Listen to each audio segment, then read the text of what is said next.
Maupay nga adlaw Borongan, ini ang programa nga maghahatag hin mga importante nga sumat mahiunong han syudad. Aton pag-iirestoryahan ng mga nahinabo han nakalabay nga semana.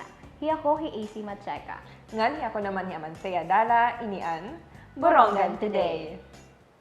Tubtub diin ba, it kaya abuton han serbisyo at gobyerno? Hirahin o ba, ang mga nakakabenepisyo ini? Hakasing-kasing itong syudad han Borongan, kundiin napapalibutan hin katubigan ng kabukiran, makikita an paniguro han kada opisina, magpaabat han serbisyo, ug magpakilala kada barangay ngan mulupyo, nga hirain partehan komunidad, nga may paprihas nga katungod.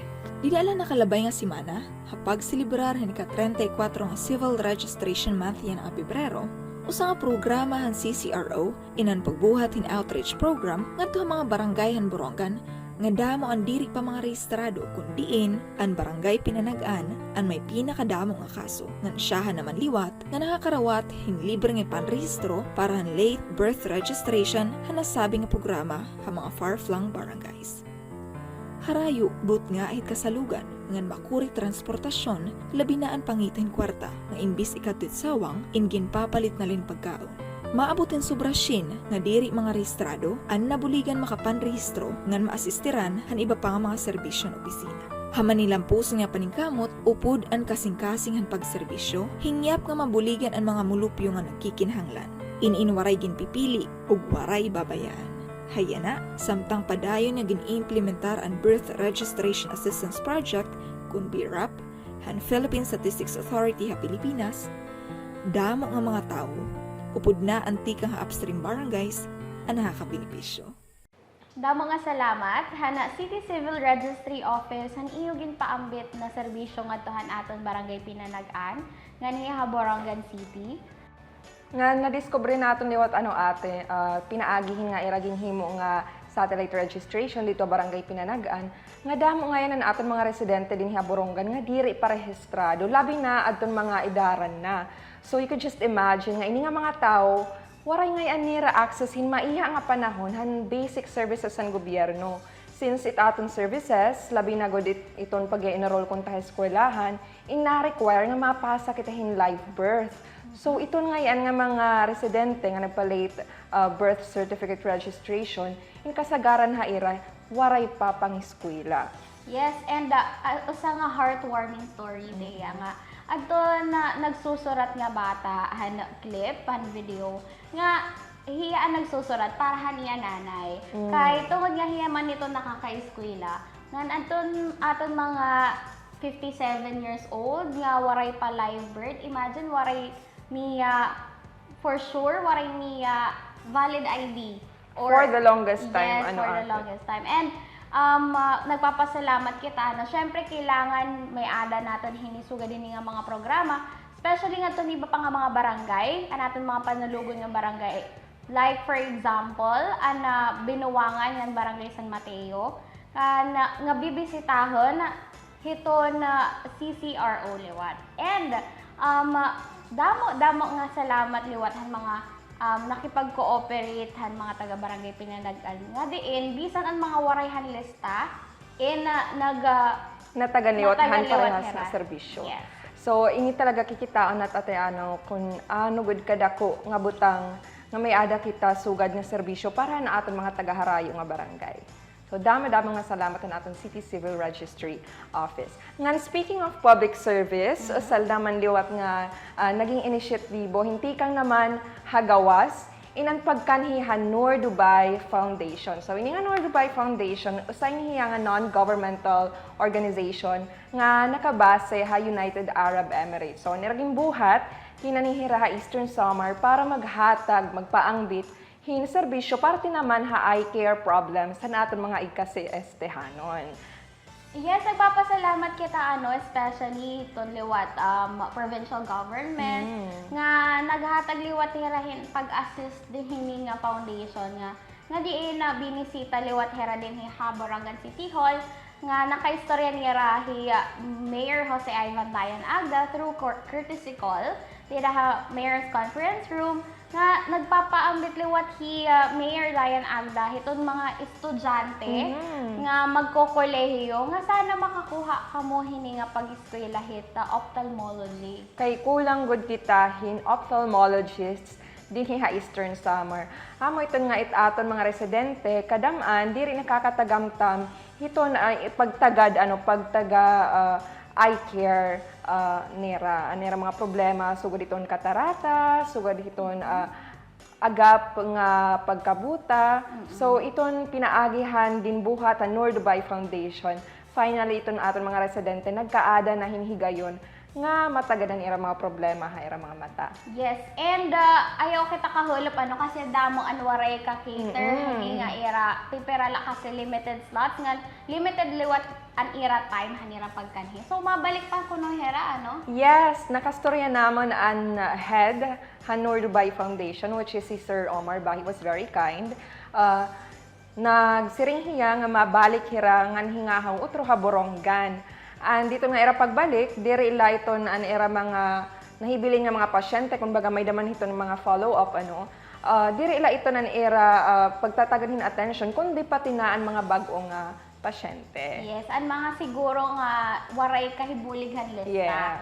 Ayan, and speaking of mga services, ini naman an aton Philippine Airlines Cargo. Ayan, good Pagkalawit news. We've got some good news from Philippine Airlines. The Borongan City Airport is now accepting cargo shipments to anywhere in the country. The cargo processing schedule will fall on the regular Monday and Friday flights and shall accommodate items for shipment at least 3 hours before the flight's departure. The shipment rate is at 200 pesos for cargo below 8 kilograms. Yung cargo na pinaprocess natin, ay small item cargo, documents lang to. Each sa departure area. Ina-allow nilang small items, like documents, each departure area. Pero kung totoong cargo office natin ay dun sa ating arrival area. So magpapadala kayo ng boxes, seafood, other items, doon tayo sa kabilang bisita. But for this instance, kinamakita lang natin na small items, like documents, hindi ko pinoproseso sa departure area. The standard maximum allowable weight is 50 kilograms per piece. Any cargo is permitted except the prohibited dangerous goods identified by the airport security system. Kuha na natin yung airway bill, yung resibo ng ating cargo shipping transaction. For our next video, papakita naman natin paano magpadaga ng malaking items like seafoods. Most probably, titignan natin kung makapagpadaga tayo ng Lechon or other big boxes. At subukan din natin makapagpadaga from other destination papuntang Borongan. So ito, simple cargo lang to, documents. Ang gusto makadating ng Manila on the same day, pwede na talaga via cargo dito sa ating Borongan. This initiative is brought to you by the partnership between the city government of Borongan and the Philippine Airlines.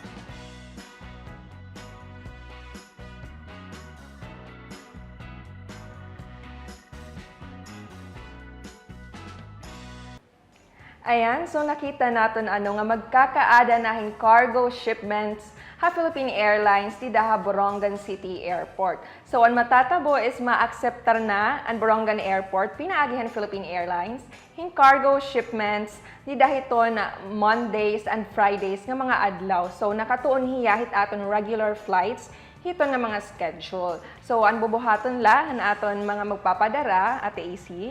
Yes, ang bubuhatan na niyo is kailangan ng iyo package is sealed. Pero gini-encourage naman nga dito na kamo ha Borongan Airport mag-sealed han iyo package kasi gin-check pa ito nira. And kailangan niyo i-declare kung anong value han iyo papadara. Ang aton mga wet food items, kailangan liwat sealed, doble ito na plastic and then styro nga box.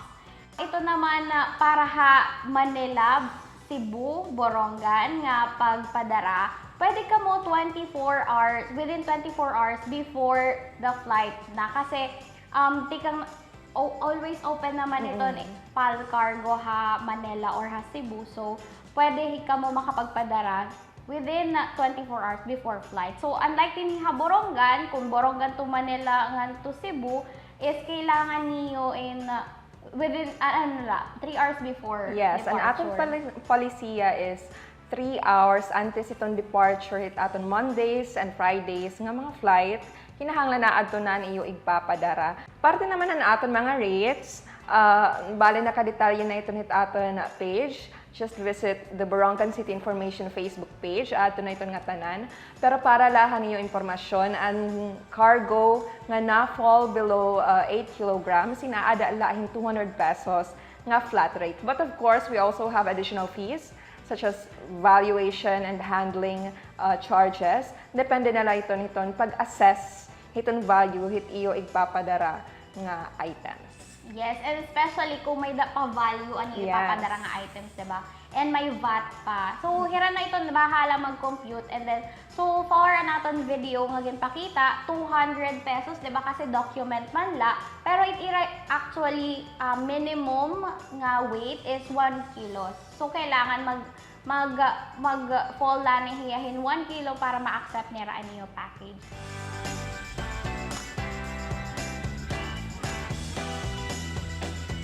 Nga na din naman kitahan iba pa nga maupay nga sumat parte naman hakarisyuhan.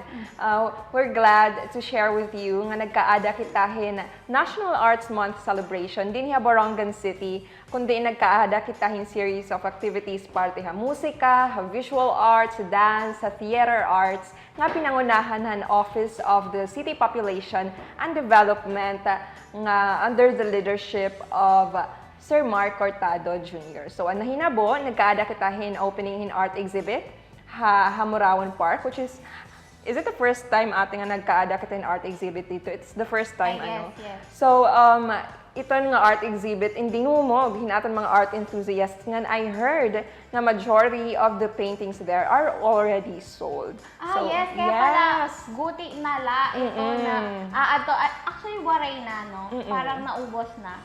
Yes, and then close hira nakalabay nga adlaw. That was yesterday. And para pahat, nagkaadaliwat kitahin mga performances sa Borongan City Plaza on the same day. Nagkaada kitahin choral performances, in theatrical performances, as well as dance performances nga iginhatagan natin mga estudyante tikang ha Eastern Samar National Comprehensive High School ngan ha Eastern Samar State University. And diri lang ngayon students, nagkaadaliwat kita performances coming from our teachers. Ayan. And puwera pahat atin, nagkaadaliwat hirahin workshops, no? And din ha Borongan City Plaza, kundi an mga naruruyag, mahibaro han pagsayaw or han pagpintar, inatagan hinhigayon nga matutduan han aton mga professionals in the field. Yan. Yan, and speaking of National Arts Month celebration, we would like to congratulate Reginald James Lorico, Kuya Yes. RJ han na pagdaog Sony World Photography Awards.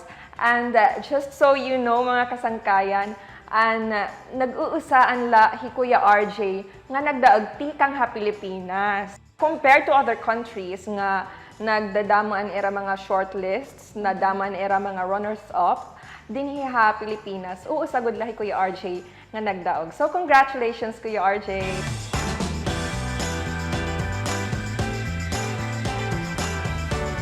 Damo nga salamat han nga tanan nga nagkalawhan naton sa kanya episode. Aton na pag-irestoryahan ang mga nahinabuhan nakalabay nga semana. Para naman ang kadugangan nga impormasyon, palihog pag-like and follow ang Borongan City Information Office Facebook page. Hi ako, hi Amanthea Dala. Ngan hi ako naman hi AC Matcheka, inian Borongan Today!